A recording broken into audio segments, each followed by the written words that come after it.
اس کی کرامتیں بڑی عجیب تھیں. فرشتہ آتا تھا وہی لے کے. اس کا نام تھا ٹیچی. اپنی کتاب میں لکھا ہے. نام کیا ہے؟ نبی پاک صلی اللہ علیہ وسلم نے فرمایا کہ جناب عائشہ کے ساتھ میرا نکاح اللہ نے آسمانوں پہ کیا ہے. اس نے حدیث پڑھ لی تو سویرے اٹھی اس نے بھی ایک فتویٰ دیا. ایک بی بی تھی, نام تھا محمدی بیگم. کہنے لگا میرا بھی اس کے ساتھ آسمانوں پہ نکاح ہو گیا ہے. پھر ساری زندگی محمدی بیگم کی منتیں ہی کرتا رہا. اس نے کہا میں نے نہیں کرنا تیرے بے ایمان کے ساتھ نکاح. اب ایک نیا بہانہ میں سنتا ہوں, نیا بہانہ. کہتے ہیں جی پاکستان کی اسمبلی نے انہیں کافر کہا ہے. اسمبلی وزیر اعظم صاحب شیخ الحدیث ہے آپ کے. اسمبلی میں جو لوگ بیٹھتے ہیں شیخ, ان کا کیا کفر اسلام سے, کیا وہ کسی کو کہیں گے بیچارے. سورۃ اخلاص تو ہمارے وزیر داخلہ اور وزیر خارجہ نہیں سنا سکتے. یہ حال ہے. بہت بڑے بڑے بیرسٹر کہلانے والوں کو سورۃ اخلاص نہیں آتی, انہوں نے کسی کو کافر مسلمان کیا کہنا ہے. اسمبلی کا مسئلہ نہیں ہے. امت مسلمہ کے علماء, محدثین, محققین کا متفقہ فیصلہ ہے کہ مرزائی کل بھی کافر تھے, آج بھی قیامت تک کافر, اور بدترین کافر ہے, ہلکے پھلکے کافر بھی نہیں, سپرلیٹر ڈگری ہے, زبردست قسم کے کافر ہے, چھوٹے موٹے بھی نہیں, آخری درجے کے بدترین مشرک ہیں. ہم لوگوں کی اپنی موج ہے جمہوری, اور نہیں جی نہیں نرمی کرنی چاہیے, نہیں جی نہیں نرمی کرنی. ایک پارٹی والا دوسرے پہ سختی کر رہا ہے. مذہب کے معاملے میں سارے حسن اخلاق کے قائل ہیں, سب اخلاق کے قائل ہیں. نرمی کرو ٹھیک ہے, سب کو کہو چلو ٹھیک ہے گلی برابر کی ہے, ووٹ برابر کے لے لو. وہاں کہتے ہیں نہ دیے تو لڑائی بھی ہوگی, ناراضگی بھی ہوگی, جھگڑا بھی ہوگا, یہ بھی ہوگا. دنیا داری کے معاملے میں سختی, اور دین کے معاملے میں ایسا نہ کرو. وہ بدترین مشرکین ہیں, انہوں نے ایسے ایسے ظلم کیے. وہ تو کہتے ہیں جو ہمارے پیچھے مرزا تو یہ کہتا تھا جو مجھے نہیں نہ مانتے وہ سارے شیطان کے پیروکار ہیں. تو سب کو شیطان کہہ رہا ہے, تو نرمی کر رہا ہے. اور پھر اس کے مرزائیوں کی مصیبت یہ ہے کہ وہ کہتے ہیں جی ہم قرآن کو بھی مانتے ہیں, ہم اسلام کو بھی مانتے ہیں, ہم نبی پاک صلی اللہ علیہ وسلم کو بھی مانتے ہیں, بس آخری نبی نہیں مانتے, ایک نیا نبی مانتے ہیں. اور پھر رنگ بڑا عجیب دیا, کہتے ہیں ذلی نبی ہے, بروزی. نوکھا فلسفہ سنیں آپ, حیران ہو جائیں گے. ذلی نبی کہتے ہیں میں مستقل نبی نہیں, میں نبی پاک کا سایہ بن کے آیا ہوں. یہ اس نے دعویٰ کیا ہے. کہتے ہیں میں مستقل نبی نہیں, میں حضور کا. اور بیوقوف, جس خدا نے اپنے رسول کا سایہ بنایا ہی نہیں کہ کسی کے قدم نہ آ جائیں. تیرے جیسے شخص کو سایہ بنانا تھا جس کی ایک آنکھ بھی کوئی نہیں, کانا ہے بیچارہ. مرزا کانا تھا, ایک آنکھ اس کی سلامت. اللہ کے نبیوں میں کوئی نقص ہوتا. ہمارے ہاں ایک دفعہ گفتگو ہو رہی تھی تو ایک مولانا کہنے لگے مرزا جھوٹا نبی ہے. استادوں نے روک دیا, کہنے لگے یہ لفظ بھی نہیں کہنا, جو نبی ہوتا ہے وہ جھوٹا نہیں ہوتا, اور جو جھوٹا ہوتا ہے وہ نبی. یہ لفظ بھی نہیں کہنے, اس کو جھوٹا نبی نہیں کہنا. کہا حضور پھر کیا کہیں؟ کہنے لگے چلو کانا شانا کہہ لیا کرو, اتنی گنجائش ہے. یہ تو لو دو چار جملے ہیں, جیسا بیچارہ ہے تھا ویسا چلو کہہ لو, کانا شانا کہہ لیا کرو, اس کی اجازت ہے. لیکن یہ لفظ کہنے کی اجازت منظم سازش کی اس شخص نے, منظم. اور یہ رکی نہیں. ہماری یونیورسٹیوں کے اندر بہت سارے لیکچرار بھرتی کیے جاتے ہیں جو قادیانی ہیں, مرزائی ہیں. اور آپ حیران ہوں گے یہ بات سن کے کہ یورپ کا ویزا سب سے آسانی سے اس بندے کو ملتا ہے جو کہتا ہے جی میں مرزائی ہو گیا ہوں, مجھے پاکستان میں خطرہ ہے. فٹافٹ بلا لیتے ہیں. تمہاری ان کے ساتھ کیا رشتہ داری ہے جو تمہیں فٹافٹ بلاتے ہیں؟ بتاؤ کیا تعلق ہے جو تمہیں سپورٹ کرتے ہیں؟ مرزا غلام احمد قادیانی نے دعویٰ کیا. پہلے وہ کہنے لگا جی میں محدث ہوں, میں حدیثوں کی تشریح کرتا ہوں. پھر کہنے لگا میں مجدد ہوں, دین کی تجدید کروں گا. پھر آہستہ آہستہ کہنے لگا جی میں امام مہدی بن کے آیا ہوں. لوگ کٹھے ہونے لگے نا, ہمارے لوگ تو دعا کرانے پہ قائل ہو جاتے ہیں. ویسے بھی جو نئی مداری لگائے اس کے بندے جلدی قائل ہو جاتے ہیں. علامہ اقبال نے پنجابی کا, میں خود پنجابی ہوں لیکن اقبال نے پنجابی کا مزاج بیان کیا ہے. پنجابی کا مزاج, اقبال کہتے ہیں پنجابی کا مزاج ہے کہ تحقیق کا پھندا کوئی سیاد لگا دے, یہ شاخ نشیمن سے اترتا ہے بہت جلد. کہتے ہیں کوئی مداری دکھائے صحیح, اس کا کام ہے فٹافٹ پہنچ جانا. یہ مداریوں کا زمانہ ہے. جو اچھی مداری لگا لے, شور شار اچھا کرے, اس کے گرد لوگ, جو کہے میں نے پھونک ماری تو بندہ چل پڑا, پھونک ماری تو گر گیا, پھر میں نے ایسے کیا تو ایسے ہو گیا, کوئی مداری دکھائے صحیح. مداری کا دور ہے. اس نے بھی مداری لگا لی, میں دعا کرتا ہوں تو فلانا صحیح ہو گیا, میں یہ کرتا ہوں تو کبھی محدث ہو گیا, کبھی وہ مجدد ہو گیا, پھر کہنے لگا میں امام مہدی ہوں. پھر اس نے تھوڑی ترقی کر لی تو کہنے لگا میں مسیح موعود ہوں, وہ جو حضرت عیسیٰ علیہ السلام نے دوبارہ پیدا ہونا تھا تو لہذا میں آ گیا ہوں, معاذ اللہ. پھر آہستہ آہستہ جب اس نے سمجھا نا کہ اب بندے تھوڑے پکے ہو گئے ہیں جو میرے ساتھ ہیں, پھر کہنے لگا نہیں میں ذلی نبی ہوں, بروزی, میں سایہ بن کے آیا ہوں. مرزا غلام محمد قادیانی, پشت پناہی اس کو انگریز کی حاصل تھی. کسی شخصی جب حکومتیں سپورٹ کرتی ہیں پھر اس کا آگے بڑھنا بڑا آسان ہو جاتا ہے. اس کی انگریز نے مکمل پشت پناہی کی. اپنے بچوں کو سمجھائیں جو بات عرض کر رہا ہوں. ہمارے اپنے شہروں میں جو معروف سکول ہیں ان کے اندر ایسے ٹیچر بھرتی ہونے لگے ہیں جو قادیانی اور مرزئی ہیں, جو گندے نظریات کے حامل لوگ, جو طرح طرح کی. آپ کو نہیں پتا, ہمیں تو شوق ہی بڑا ہے نا, بچہ ایف ایس سی کرے صحیح, جائے جدھر مرضی, بی ایس سی کرے بس وہ, اور بڑی جلدی لوگ مائل اور قائل ہوتے ہیں. ایک صاحب مجھے کہنے لگے جی اب تو سائنس بھی ماننے لگی ہے اسلام کی ساری باتوں کو. تو میں کہا مانے چاہے نہ مانے, سائنس کے ماننے سے کوئی فرق پڑتا نہیں, مانتی سائنس تو نہ مانے. اور بڑی ذمہ داری سے بات کہہ رہا ہوں, بڑی ذمہ داری سے.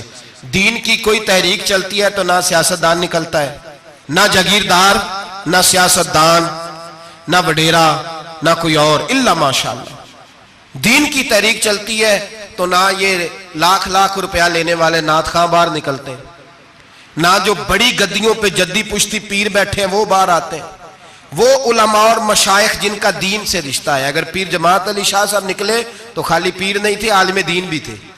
اگر پیر میرے علی شاہ صاحب نکلے تو خالی پیر نہیں, بہت بڑے عالم تھے. حجت الاسلام نکلے تو خالی پیر نہیں, عالم تھے. یہ علماء نکلتے ہیں, مار کھاتے ہیں. ایک عالم نے مار نہیں کھائی, دو نے نہیں کھائی, درجنوں نے کھائی, ہزاروں اور سینکڑوں نے کھائی. علماء نے قربانیاں دیں, جیلوں میں بند ہوئے. علامہ محمود رضوی صاحب رحمت اللہ تعالی علیہ کو پکڑ کے لاہور کے قلعے میں بند کیا گیا, اور انگریز نے اس قدر سخت سزا دی کہ علامہ کو باندھ کے ختم نبوت کی تحریک چلانے کے جرم میں الٹا لٹکا کے تو نیچے توڑی ڈال کے اور چیزیں ڈال کے دھواں جلا دیا گیا. ان کے ناک میں دھواں جاتا تھا, ساری زندگی دمے کے مریض رہے, دو تین باتیں بھی کھول کے نہیں کر پاتے.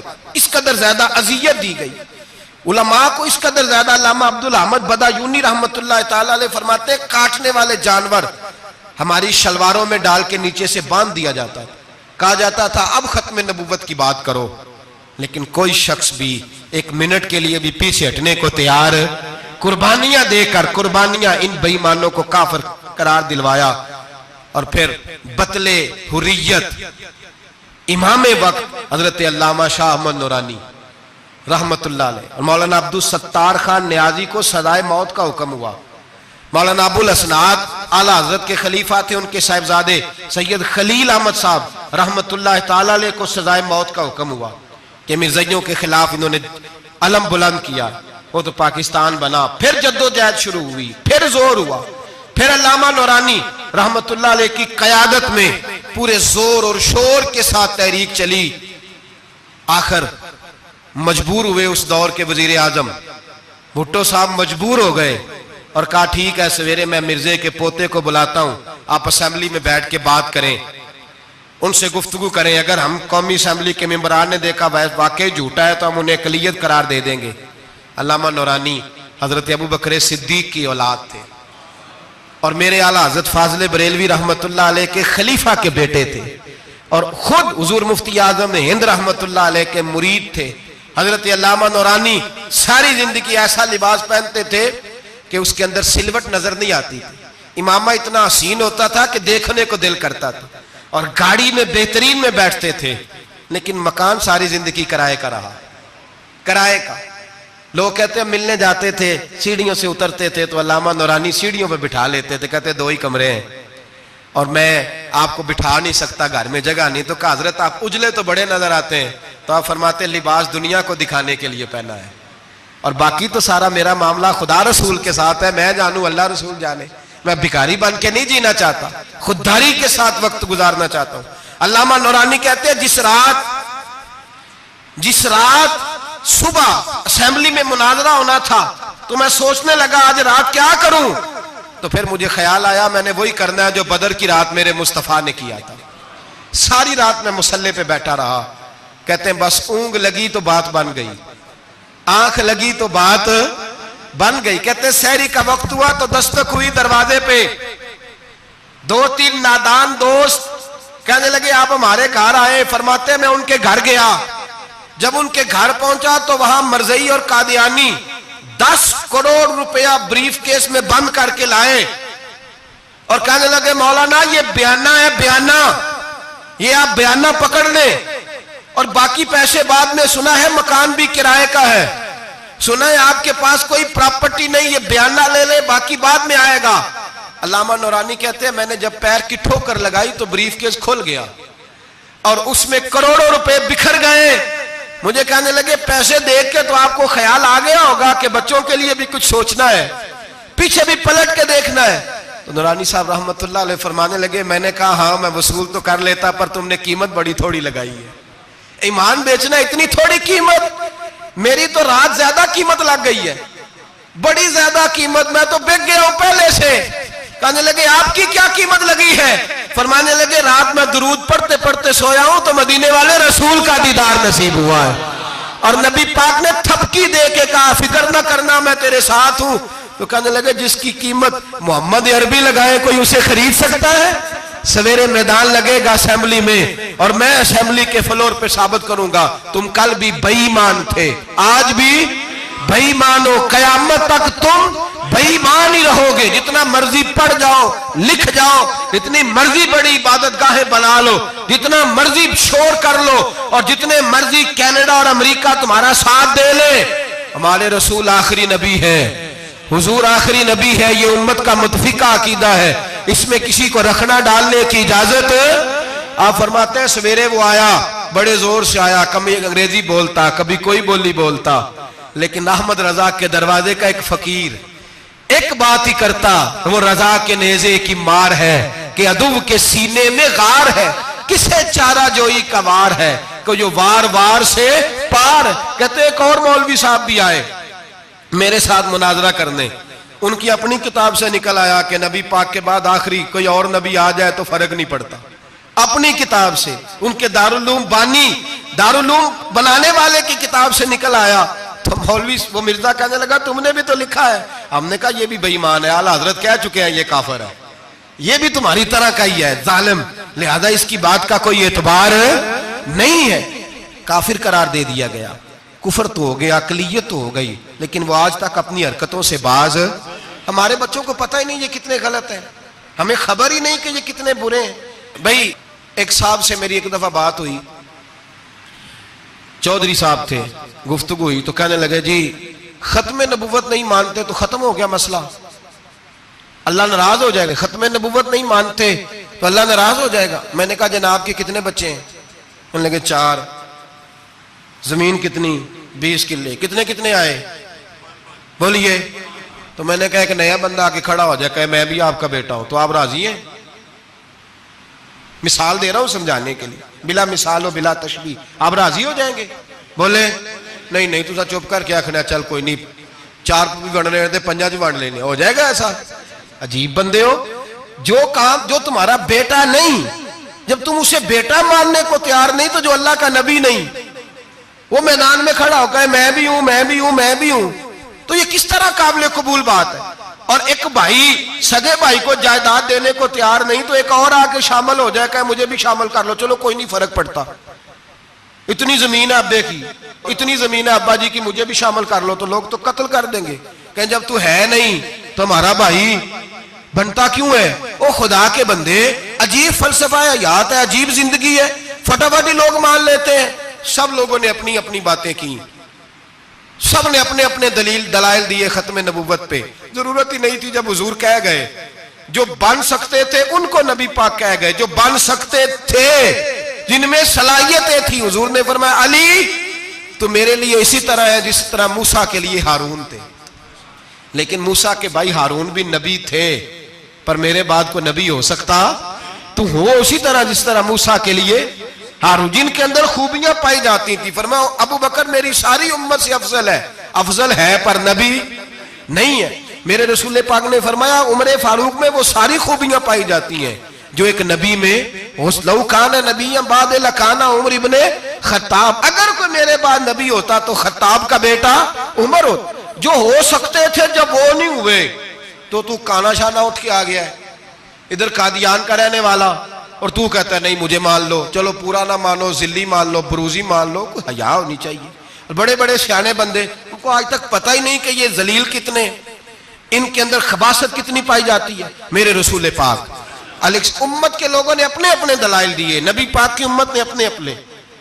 حضرت میاں محمد بخش صاحب رحمت اللہ علیہ ختم نبوت پہ بات کرنے لگے تو انہوں نے انوکھی بات ہی کر دی، انوکھی بات۔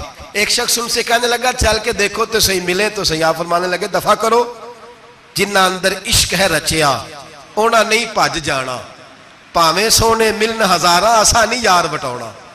ہم نے دائیں بائیں دیکھنا ضرورت ہی نہیں، ہمارے رسول نے کوئی کمی چھوڑی نہیں، باقی آ رہے ہیں یہاں خیرات لینے۔ حضرت موسیٰ کہہ رہے ہیں اللہ اپنے آخری نبی کی امت میں شامل کر لے، تو ہمیں کیا ضرورت ہے پتہ بھی کرنے کی اور سن لیں۔ یہ یاد رکھیں بات، امام اعظم ابو حنیفہ رحمۃ اللہ علیہ فرماتے ہیں اگر کسی بندے نے دعویٰ کیا کہ میں نبی ہوں، دعویٰ کیا کہ میں نبی ہوں، اور سامنے والے نے اسے یہی کہہ دیا نا کہ اگر تو نبی ہے تو معجزہ دکھا، تو یہ کہنے والا بھی کافر ہو گیا، اس لیے کہ اس نے تو دلیل مانگ لیا، یہ تو تھوڑا سا متفق ہوا ہے۔ تماشا دیکھنے کے لیے بھی اگر کہا نا کہ اگر تو نبی ہے تو دلیل لا، کوئی معجزہ، تو یہ لفظ کہنے والا بھی بولیے دائرہ اسلام سے کیوں مانگی تو نے دلیل، کیا ضرورت پڑی تھی، کیوں تو نے ایسا کہا؟ اتنا متفق کا عقیدہ ہے کہ تو مانگ، تو یہ بھی نہیں کہہ سکتا کہ چل کچھ کر کے دکھا، یہ بھی تیرے لیے جائز ہے۔ صوفیاء کہتے ہیں تو نے سوچ کیسے لیا؟ طریقت کے اندر تو غیر کی مداخلت قابل قبول، اللہ نے توحید کا ہر جگہ خیال رکھا، رسالت کی وحدانیت کا ہر جگہ خیال رکھا۔ اللہ ایک، قرآن ایک، اسلام نبی ایک، باپ استاد، کوئی کسی قسم کی مداخلت کی ضرورت، کیسے لوگ مداخلت کر لیتے ہیں فٹافٹ۔ حضرت پیر سید مہر علی شاہ صاحب گولڑوی رحمت اللہ، حضرت خواجہ شمس العارفین سیالوی رحمت اللہ علیہ کے پاس پڑھا کرتے تھے، تدریس ہوتی تھی، خواجہ صاحبوں کو بٹھا کے درس تصوف، درس قرآن، درس حدیث دیتے تھے۔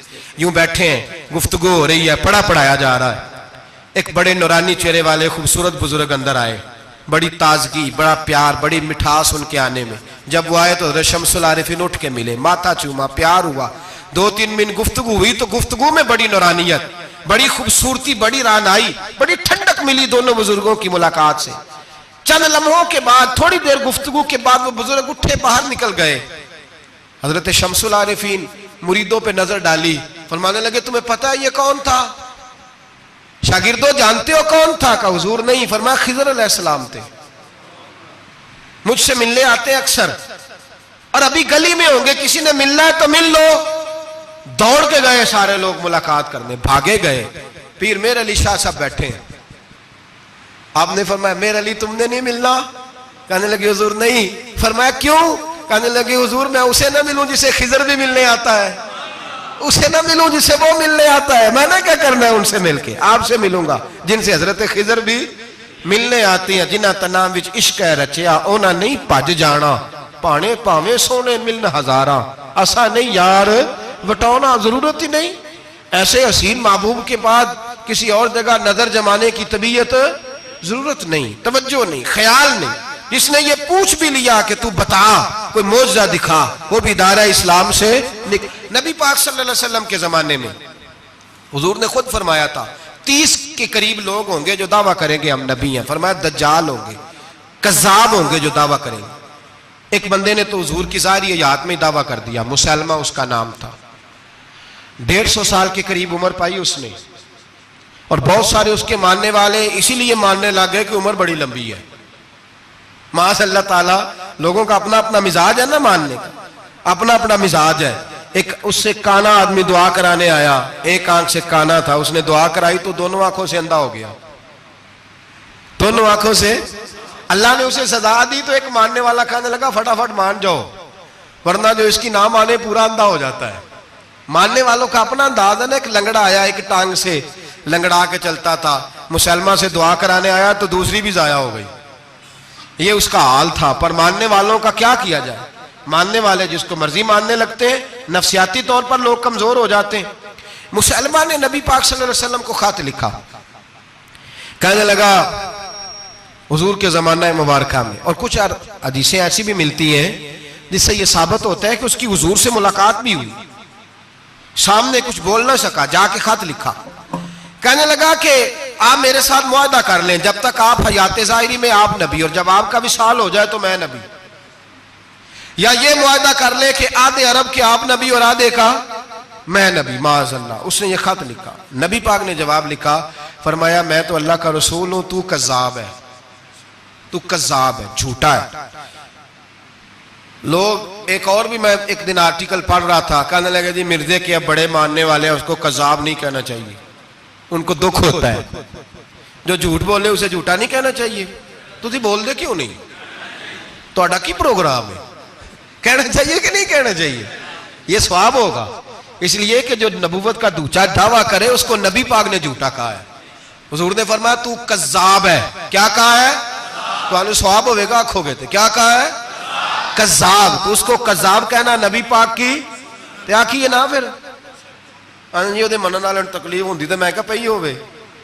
وہ کذاب ہے، لہذا ہمیشہ کذاب ہی رہے گا. جب حضور نے کہا ہے جو دعویٰ کرے نبوت کا وہ کیا ہے، تو لہذا کذاب ہی رہے گا. حضور نے لکھا کذاب. جب نبی پاک نے کذاب لکھا نا خط میں، کون لے کے جائے گا؟ اب اس کے دربار میں جانا ہے، حالات بڑے خطرناک ہیں، اس کے گرد بندے بھی ہیں، اور اس کے گھر جانا ہے، مشکل مرحلہ ہے. ایک صحابی تھے چھابڑی فروش، سر کے اوپر رکھ کے نا ٹوکرا، تو مدینے کی گلیوں میں کھجوریں بیچتے. 11-12 بچوں کے باپ تھے. کون جائے گا؟ اور جسمانی طور پہ بھی کمزور تھے. فٹافٹ اٹھے، کھجور کھا رہے تھے، ہاتھ کھڑا کر کے کہا حضور کسی اور کی ڈیوٹی نہ لگانا، میں جاؤں گا. جب یہ لفظ کہے تو ان کے منہ سے کھجور کے ٹکڑے گرے صحابہ کے چہروں پر. ایک صحابی کہنے لگے پہلے کھجور تو کھا لے، بڑی تجھے جلدی ہے بولنے کی، کھا تو لے. کہنے لگے اگر میرے کھاتے کھاتے ڈیوٹی کسی اور کی لگ گئی تو، کسی اور کی لگ گئی تو کیا کروں گا، جلدی ہے مجھے. حضور سید عالم صلی اللہ علیہ وسلم نے نا اپنا نیزہ دیا، گھوڑا دیا، فرمایا ذرا ڈٹ کے جانا، اس کے گھر جانا ہے. کہا محبوبہ فکر ہی نہ کرے، فکر نہ کرے. صحابہ کہتے ہیں اس طرح وہ نکلا جیسے کوئی جرنیل نکلتا ہے. اس کا انداز ہی بدل گیا، اس کے طور طریقے ہی بدل گئے. وہ یوں نکلے جیسے کوئی بڑا دلیر آدمی جاتا. حضور نے بھیجا ہے نا، نبی پاک نے بھیجا ہے نا. انداز ہی بدل گئے، طریقے ہی بدل گئے.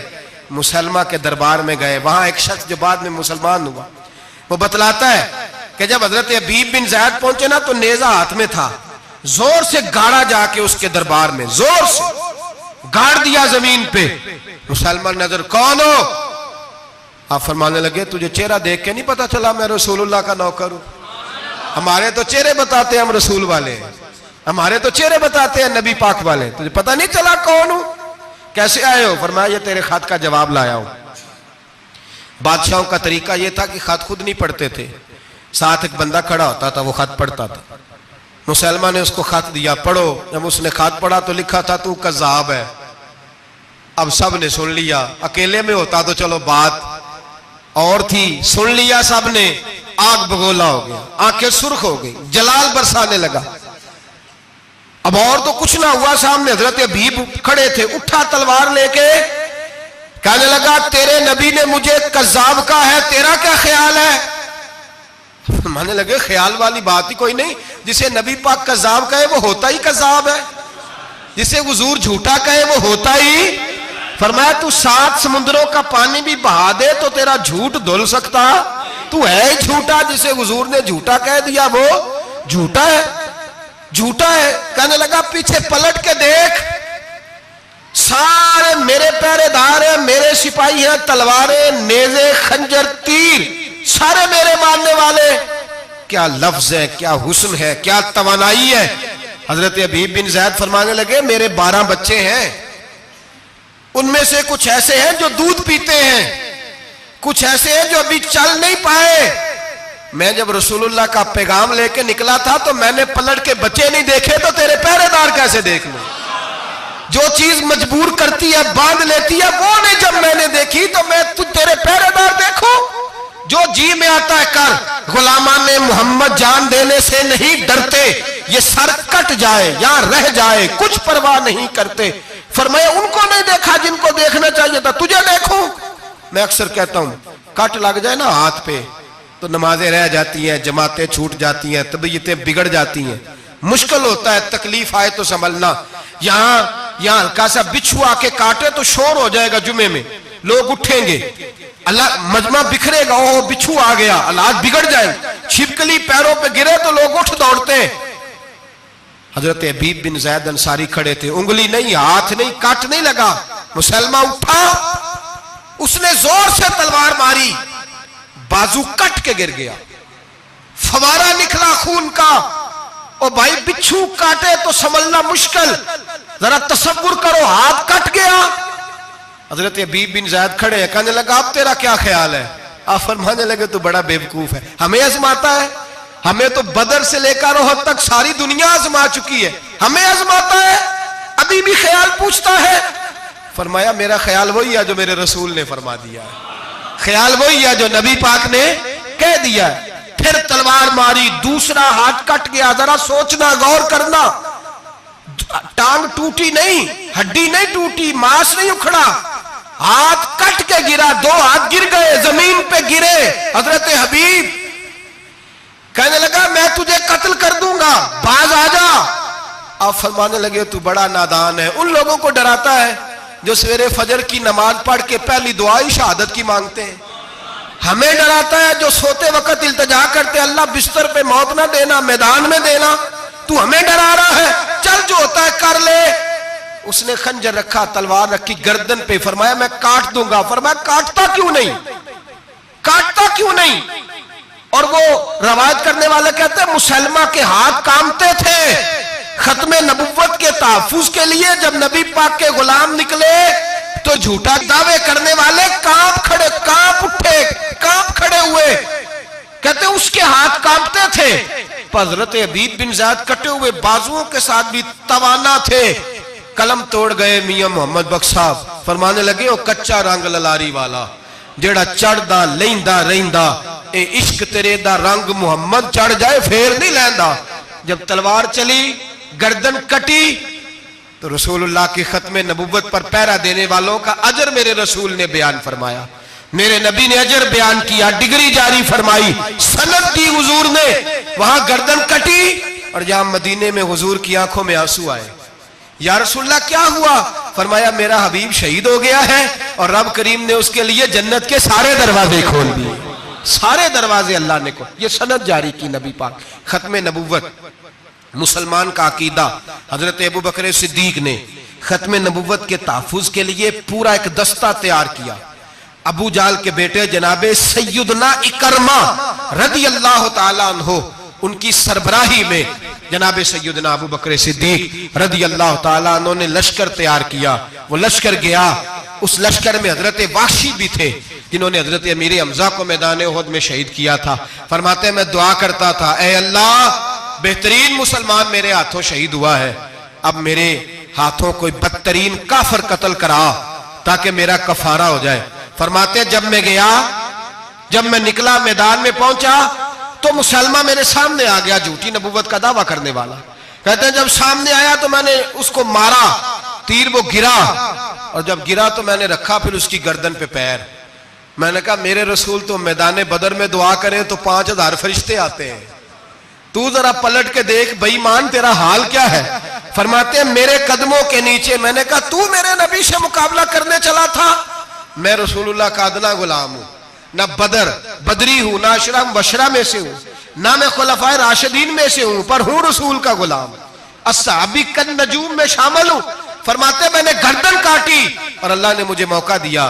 حضرت امیر حمزہ اگر میرے ہاتھوں شہید ہوئے تھے تو نبی پاک کا بدترین دشمن بھی میرے ہاتھوں قتل ہوا. ختم نبوت کا تحفظ ہر دور میں ہر جگہ صحابہ کرتے رہے. ہم بچوں کو کچھ نہیں سکھا پا رہے. ہمارے بچے لا بلد ہیں دینی تعلیمات سے. ہم یہ شعور دے کے بھیجتے ہی نہیں کہ بیٹا جو اس طرح کی ذرا بھی بات کرے اس کا ذکر کرنا بتانا. قادیانی، مرزائی، کسی جگہ یہ اپنے آپ کو احمدی کہتے ہیں، کسی جگہ کوئی اور روپ دھارتے ہیں. ایک ان کا گروپ اب لاہوری کہلاتا ہے. وہ کہتا ہے جی ہم اسے سارا کچھ مانتے ہیں پر نبی نہیں مانتے. ہم نے کہا تم بھی تو بے ایمان ہو نا، کافر کو تو مان رہے ہو نا. چاہے مجدد بھی مانو، مفسر بھی مانو، مان تو ایک بے ایمان کو رہے ہو نا. کافر کو کافر ماننا ضروری ہے. اللہ نے کہا کل یا ایھا الکافرون، اللہ نے کافر کو کافر کہا ہے تو کافر کو کافر ماننا یہ ضروریات دین کا حصہ ہے. تو لہٰذا اپنی اولادوں کو، نسلوں کو، آنے والے طبقات کو، بالخصوص کالجز میں، یونیورسٹیز میں اور ان جگہوں پہ جو لوگ تعلیم حاصل کرنے جاتے ہیں ان بچوں کو خاص کر کے سمجھائیں، ان پر خاص دھیان دیں، توجہ کریں کہ وہ بچے ان چیزوں سے باز آئیں، پرہیز کریں.